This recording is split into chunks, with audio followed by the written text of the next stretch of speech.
Hi girls, me again. I woke up this morning and I was absolutely on fire with things I wanted to say to you, to tell you. I've been stifled for so long because I thought, well, you know, you get told at the beginning of a court case that you're not allowed to discuss it, and if you do, then you're going to prejudice the case and may cause it to be thrown out. And I've wanted to talk about a lot of things, and like I said, I just felt stifled. But I don't really want to talk about the court case, or perhaps I don't want to talk about the attack. What I want to talk about is what happened after. Immediately after, I was approached by a man, and he was in tears, and he said to me, "Why do you hate us?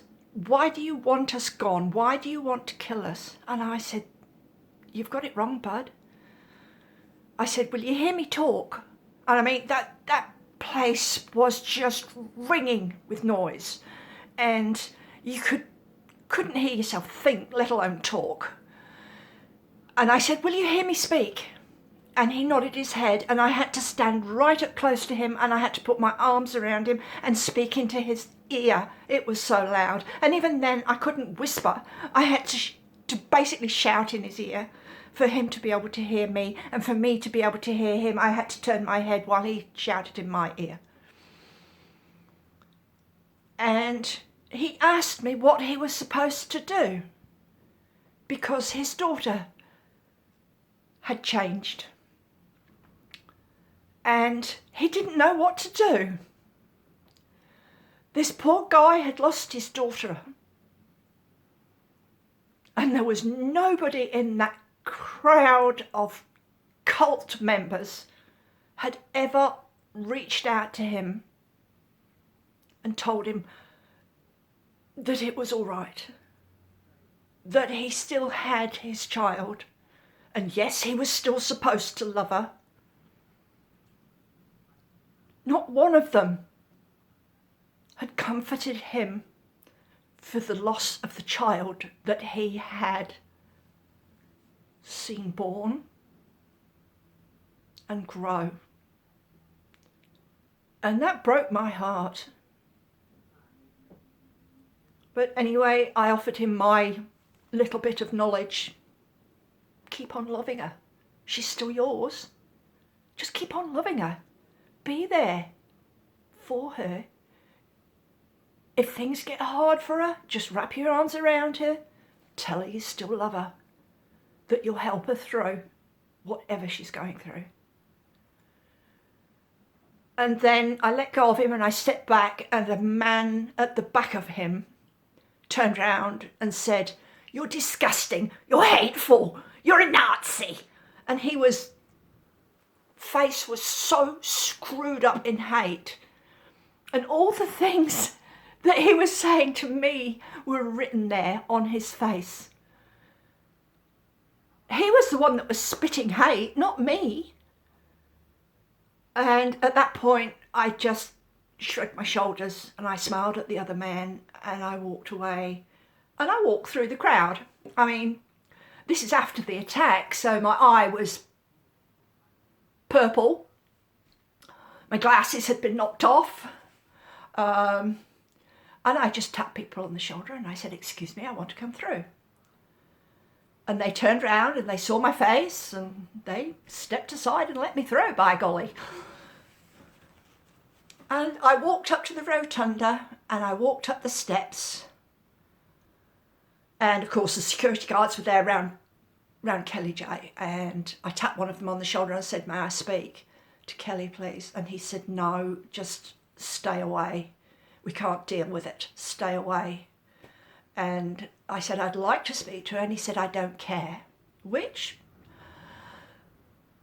I totally understood, because this guy was in the middle of a riot, and his principal was a 5-foot woman who middle-aged woman. Sorry, Kelly. But it was his job to try and keep her safe. And I turned around and I stood in front of the steps, and the crowd saw me, and the ones right in front of me actually quietened down. And I figured that looking at my face was giving them second thoughts about what they were trying to do. And a whole section of the crowd at the front settled down. Now, if I had a microphone at that point, and if they could have heard me over that cacophony of noise, I would have asked them, what do you think you are doing? Look around at the women you're punching. And it wasn't just me that got punched. The stewards were all punched and kicked. They had bruises right down their legs the next day.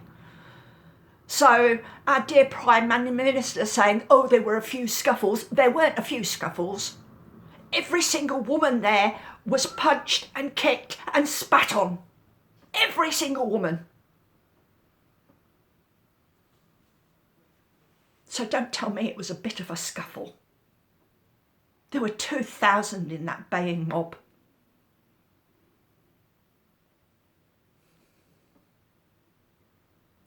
I wanted to stop them. And I think in part I did, because my face looked so horrific. I didn't know it at the time.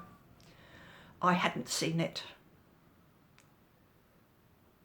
And I wanted to tell them to look around. Look around at all these Nazis you've been sent to punch. And silence. There were no Nazis there. Not one of us. We were their mothers, their sisters, their grandmothers. But they'd been wrapped up into such a baying mob that they'd lost their humanity. And once you lose your humanity, you lose everything.